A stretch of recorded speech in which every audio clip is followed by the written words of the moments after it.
está aquí el diputado Pedro Miguel González. Buenos días, bienvenido. Buenos días. Oiga, muy movida el cierre de sesión la Sí. semana pasada. A mí me gustaría que ya cuando todo esto ha pasado, ya la ley la ley queda como estaba, ¿no? No fue aprobada la modificación que se trataba de impulsar o la derogación de lo que se denomina ley antiblindaje.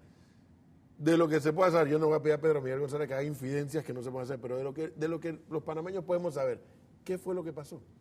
Porque muchos se sintieron y nos sentimos. Me incluyo que Pedro Miguel González rubricaba la propuesta y todo el mundo dice, ¿qué pasó? El Twitter se alborotó. ¿Qué fue lo que pasó? No, yo rubriqué todas las propuestas. Yo soy el presidente de la Comisión de Gobierno y todas las propuestas que fueron aprobadas en primer debate fueron firmadas por mí. En el caso de 4 artículos en particular, pasaron el primer debate, si se quiere, con 5 votos y con 3 votos en contra, que fueron los votos de los 2 panameñistas y Ana Matilde Gómez. Durante varias semanas estuvimos tratando de dar el primer debate, primero prohijar el anteproyecto y dar el primer debate con el propósito de que antes del 30 de abril se aprobara la nueva norma. Y debo aclarar algo.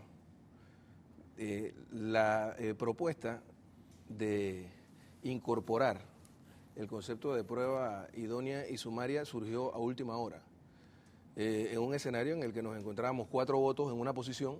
Cuando yo la leí, diputado, prueba idónea, ¿cómo era el otro? Sí, que debo decirte, me parece que es redundante. Exactamente, sin ser abogado ni ser diputado, yo espérate, pero es que aquí la redundancia como que obstaculiza. Claro, la propuesta. ¿Cómo surge esa propuesta, diputado? Surge a última hora, antes de que le pudiéramos dar el primer debate, como un mecanismo de consenso para lograr el quórum en la comisión. Me tocó decirle a los diputados que lo propusieron que era innecesaria y redundante, puesto que nosotros habíamos reemplazado la redacción de prueba idónea, que no deja de ser un concepto subjetivo, por la redacción que en reiterados fallos de la Corte Suprema de Justicia se hacía al respecto. Es decir, que existieran los elementos que demostraran la existencia de un hecho punible y los elementos que relacionaban al querellado o denunciado con dicho hecho punible. Esa era la redacción. Al final se le agregó una coletilla acompañada de prueba idónea y sumaria. Como usted recuerda, diputado... Advertimos en ese momento de que esto iba a traer complicaciones. Sin embargo, fue la única fórmula en que en el último día en que podíamos aprobar un proyecto en primer debate, es decir, el martes 28, para hacerlo, aprobarlo en 3 debates el jueves 30, podíamos... Le tengo que hacer una pregunta bien puntual, aprovechando, estoy hablando con usted, y como usted sabe, yo trabajé 5 años en la Asamblea y conozco la técnica... Y sabes que el proceso es dinámico. Exacto, la técnica legislativa. Tú puedes aprobar una modificación en primer debate y no necesariamente es lo que va a salir en segundo debate. Pero, y a menos que usted me diga que estoy equivocado, una propuesta puede llevar la firma de todos los diputados, pero usualmente es uno o unos la que lo impulsa. En este caso, ¿quién impulsó esto? Yo quiero que tú sepas esto, y tú que trabajaste en la Asamblea y conoces el proceso.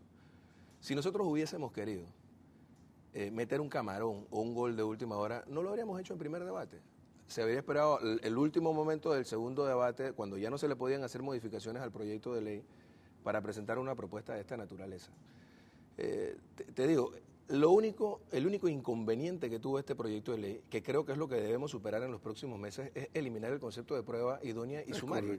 Por lo demás, ¿qué pretendimos hacer nosotros? Nosotros pretendimos ampliar los términos para la investigación de un diputado ante la Corte, ampliar el término para la admisibilidad, y así está consignado en las propuestas, y homologar los procesos en la Corte Suprema de Justicia con los procesos en la Asamblea Nacional, basados en la experiencia exitosa que tuvimos en el procesamiento reciente de un magistrado de la Corte Suprema de Justicia. Ese es el contenido del proyecto de ley. Pero lo que desnaturaliza y desvirtúa es esta coletilla que se le agrega al final del numeral 4 del artículo 488, que en mi humilde opinión creo que fácilmente lo hubiésemos superado explicando en el segundo debate con todas las bancadas por qué hay que eliminar esa coletilla. Nuevamente, diputado, la sorpresa para muchos, entre los cuales me incluyo yo también, es que esa coletilla de esa propuesta incluso llevaba la firma de Pedro Miguel González, para sorpresa de muchos, pero o sea, semanas atrás, él mismo, usted había liderizado como fiscal un proceso que todo el país estuvo testigo. Y lo he explicado, fue una concesión de última hora para poder llegar al segundo debate. Para poder, dicho en buen panameño, destrancar el dominó. Pasarlo al segundo debate y en un escenario en el que tuviésemos los 71 diputados poder, en el término de un día, convencer a las bancadas de que no era conveniente Pero una pregunta, y usted, como sabe, usted tiene mucha experiencia en política. Fue un riesgo que me tomé. Eso es evidente, pero ¿se puede saber de qué mente surgió esa idea que no fue un camarón? Porque desde el punto de vista de la lógica de la redacción... Pero no fue un camarón porque un camarón lo habrías metido al final del segundo debate. No fue un camarón, yo estoy claro en eso, pero fue una propuesta que alteró la filosofía de lo que se quería hacer. ¿De dónde surge eso? Y te cuento que cuando se hizo esta propuesta, yo le advertí a los diputados que, dicho también en buen panameño, con esto se va a alborotar un Congo. Ahora, yo no pensé que el Congo iba a ser tan grande como el que se alborotó al día siguiente. Y yo creo que es positivo, porque la participación ciudadana logra estas cosas. Creo que falta un poquito más de empuje en la conducción de las distintas bancadas para que al día siguiente hubiésemos resuelto el problema. Solo había que someterlo, el día que tú fuiste a tomar las entrevistas en el Pleno, y que tú me viste moviéndome, hablando con los panameñistas, con la gente del PRD. Al final la gente del PRD y del Partido Panameñista me dice, mira, ya tomamos una decisión, en la mañana todas las bancadas decidimos no tocar el tema. Si tú convences a la bancada de Cambio Democrático que te acepte entrar en discusión, ok, le hacemos las correcciones. Y me tocó, son las vistas que aparecen en televisión, hablando con los diputados de Cambio Democrático, tratando de convencerlos de que eliminando esa coletilla le dábamos viabilidad al proyecto y resolvíamos un problema y ya se disipaban todas las dudas al respecto. Veo que el diputado Pedro Miguel González no me quiere decir de qué mente surgió esta propuesta en el primer debate que fue aprobada para llevar al segundo debate. Mira, yo debo decirte lo siguiente, y tengo que ser muy honesto. Hay diputados panameñistas, hay diputados del PRD, y hay diputados de Cambio Democrático que estaban en favor de una propuesta como esta, que a mi juicio es inviable. Fue solo el mecanismo que generó cierto consenso para poder pasarlo al segundo debate. Sí, pero más que viable y te digo qué es lo que ocurre, y para que hablemos, no como cuando debatíamos la reforma constitucional, tú estuviste ahí en el año 2004, y tú fuiste testigo de cómo el legislador Blandón, líder del gobierno que pasaba a ser oposición, y mi persona liderizando una expresión dentro de la bancada del PRD que de la oposición pasaba a ser gobierno una vez que había ganado Martín Torrijos, liderizamos el esfuerzo para dejar plasmado lo que establece el artículo 155 y el artículo 206, numeral 3, con respecto a la competencia de la Corte Suprema de Justicia para investigar a los diputados. Y en aquella ocasión no teníamos un escenario como el actual. En aquella ocasión teníamos un escenario en el que la mitad de los diputados no estaban procesados en la Corte, o estaban en miras de ser procesados en la Corte Suprema de Justicia. Pero hay un elemento. Y tampoco teníamos tantos expedientes de magistrados en la Asamblea Nacional. La coyuntura marca el momento. Lo que está ocurriendo en este momento contamina, si se quiere, un debate que debe ser objetivo, que debe ser no coyuntural, sino estratégico. Le voy a decir dos elementos ahí me llaman la atención. Uno, sí, el término si es viable o es inviable, está para el debate, pero lo que sí me quedó claro a mí es la frustración en la sociedad panameña porque no se logró la aspiración de la sociedad, que era o desmantelar esa coraza o por lo menos modificarla para que fuera más fácil, que un diputado no está por encima de nada ni de nadie. Uno. Y dos. Bueno, tú acabas de tener aquí unos entrevistados. La norma que estábamos pretendiendo aprobar, ya te digo, ampliaba los términos para la investigación o ampliará cuando se apruebe los términos para la investigación y para la admisibilidad de una denuncia. Y también debe hacer que desaparezca el concepto, a mi juicio, subjetivo de lo que es la prueba idónea, para plantear elementos objetivos. Y yo creo que eso es positivo. Sin embargo, con la norma vigente, hay un diputado al Parlamento Centroamericano, expresidente de la República, que en el día de hoy empieza a ser investigado. O sea, no es que existe tal blindaje como se está planteando. Creo que sí es importante que nosotros homologuemos los procesos. He escuchado a personas versadas en la materia diciendo, no, es que los diputados deben ser procesados, investigados igual que cualquier otro ciudadano. Ojo, la competencia no la da la ley, la competencia la da la Constitución, la competencia que tiene la Corte Suprema de Justicia, el Pleno de la Corte para investigar y procesar a un diputado. Lo establece la Constitución. En todo caso, tendríamos que cambiar la Constitución. Pero, diputado, o sea, quiero llegar, ya que usted lo menciona, el caso del presidente Martinelli, sin irme de lo de la Asamblea, a mí me llamó la atención que, fíjese que la Asamblea en julio cumple un año de gestión, y yo nunca había visto a los diputados de Cambio Democrático atornillados a la silla como ese día. Es más, había mayoría en el Pleno, había quórum en el Pleno, pero la mayoría de ese quórum la hacían los de Cambio Democrático. Bueno, es decir, que ellos no iban a permitir que el tema fuera tocado. Uno. Por eso tanto los panameñistas como los diputados del Del PRD me PRD. dijeron, si convences a Cambio Democrático de que discutamos el tema, lo discutimos. Y creo que fue un error. O sea, nosotros debimos haber discutido el tema el miércoles 29 y aprobarlo como ley En base a eso que yo vi que los diputados de Cambio Democrático no se movieron de ahí para garantizar de que el tema no se iba a discutir, ¿qué cree el diputado Pedro Miguel González va a ocurrir con este caso de la comida deshidratada hoy que inicia este proceso de investigación? Mira, Primero de una serie, aparentemente. Mira, la ley que pretendíamos aprobar y que deberemos aprobar eventualmente tiende a llenar una serie de vacíos que nosotros encontramos dentro de estos procesos especiales establecidos en el Código Procesal Penal. Aquí tuviste hace un rato a Sidney Citón, recordar cuando tuvimos aquella primera audiencia de imputación el 20 de octubre al magistrado Moncada Luna, cuando él decía, pero ¿cómo lo van a imputar? ¿Cómo lo van a separar del cargo? ¿Cómo le van a aplicar una medida cautelar personal si eso no está establecido en el proceso especial? Nosotros nos fuimos a la norma general.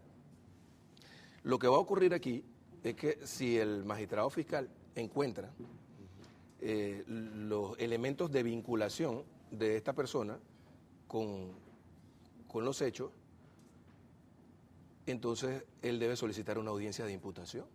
Y esa audiencia de imputación ¿Quién la debe solicitar? La debe solicitar el magistrado fiscal en el magistrado momento, Oiden Ortega, en este caso. en el momento en el que él conozca o tenga los elementos suficientes de vinculación entre el señor Martinelli y los hechos que se investigan. Pero para eso no tiene que estar Martinelli presente, si fuera el caso. Exactamente. Y entonces, ¿qué Él tiene cree usted que va a pasar? Entonces, lo que ocurriría es que él solicita la audiencia, primero debe solicitar la oportunidad de entrevistarlo.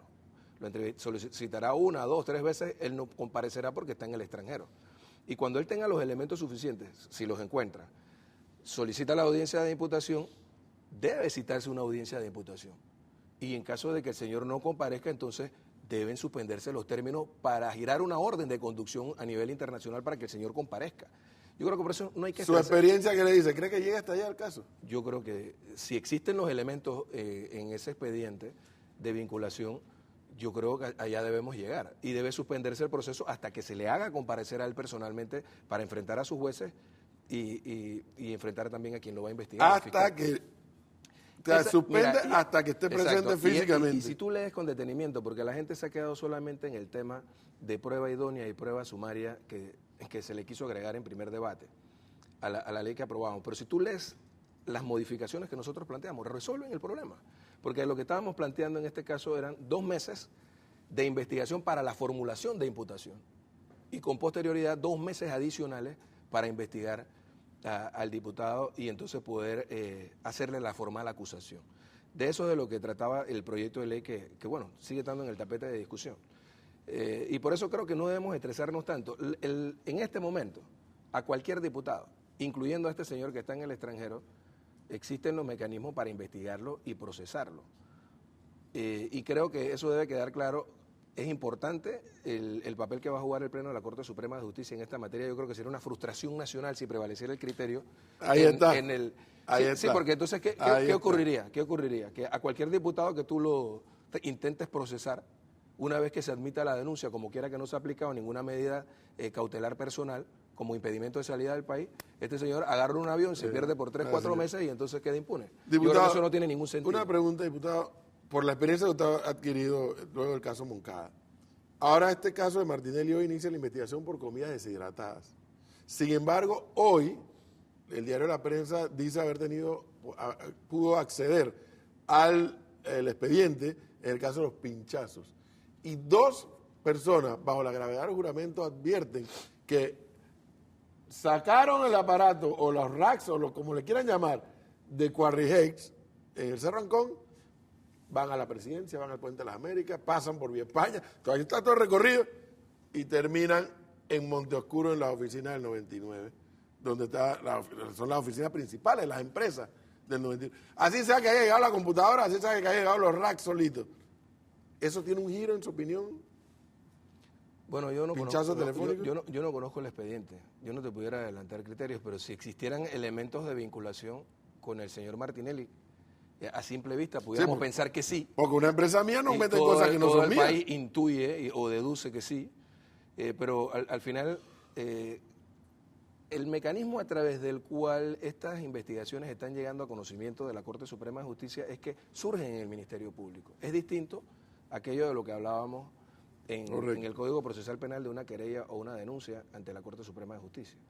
Así que para que haya llegado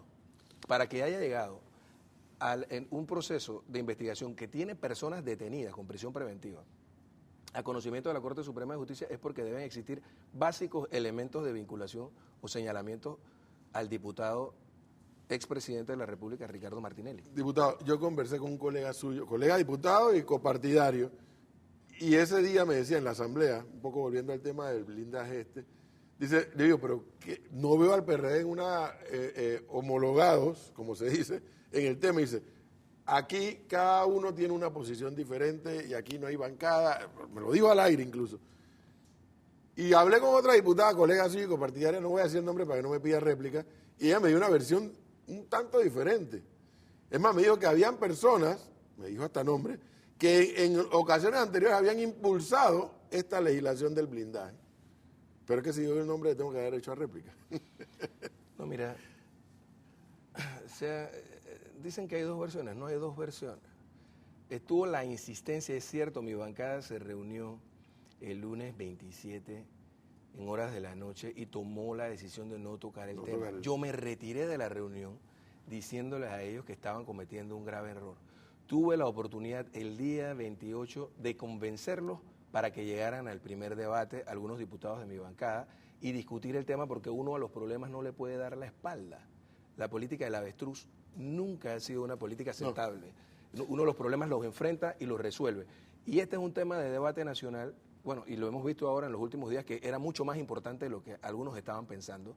Debemos resolver el problema. Yo creo que nosotros estamos a un tris, simplemente eliminando algunos pequeños conceptos de lograr un consenso para resolver el problema. En síntesis, dos cosas saco de la conversación, entre otras, con Pedro Miguel González en su calidad de diputado. Uno, que firmó y aprobó en primer debate las propuestas con el ánimo de que fueran al segundo debate y allí abrir la discusión. Claro. Cosa que lamentablemente no ocurrió. De hecho, yo planteé que esas propuestas fueran formuladas en el segundo debate y que las discutiéramos con los 71 diputados. Pero, sin embargo, fue una exigencia, y debo decirlo básicamente de la bancada del partido Cambio Democrático, de que se presentaran estas propuestas para que el proyecto llegara al segundo debate con esos conceptos.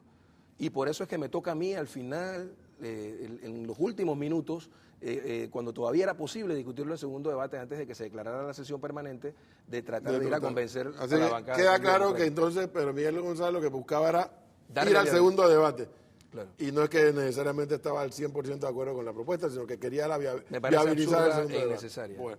Lo segundo, que me parece interesantísimo, aún más ahora sabiéndome un poco de lo del blindaje, usted me dice que el fiscal de la causa Martinelli que inicia hoy, en algún momento tendrá que pedir una audiencia de imputación. De imputación. Basado en lo que establece el artículo 280 del Código Procesal Penal, tal cual lo hicimos en el caso. En ese momento suspende los términos hasta que conduzcan y si te diste a Martinelli, cuenta, si es que no viene por su en propio el caso particular, nosotros quisimos hacer la imputación el viernes 17 de octubre. Se negó el señor Citón y se negó el magistrado en su momento a comparecer a esa audiencia y las jueces de garantía giraron una orden de conducción y me confirieron a mí la responsabilidad para hacerlo comparecer. Es lo mismo que debe ocurrir. Lo mismo puede ocurrir acá. Solo que si el señor está en el extranjero, entonces deberá girarse esa orden de conducción a nivel internacional. ¡Wow! Me estoy imaginando esa escena, pero bueno, mejor no me la imagino y no se las comento a ustedes. Es un elemento que nos aporta hoy el diputado Pedro Miguel González sobre un tema que hoy inicia la investigación al expresidente Ricardo Martinelli en el caso comida deshidratada. Yo sigo pensando que el tema pinchazo telefónico puede que tome un giro por esta declaración de hoy. Vamos a ver cómo avanza este caso. Diputado, muchísimas gracias por la oportunidad. Gracias a ti por la oportunidad. Muy amable.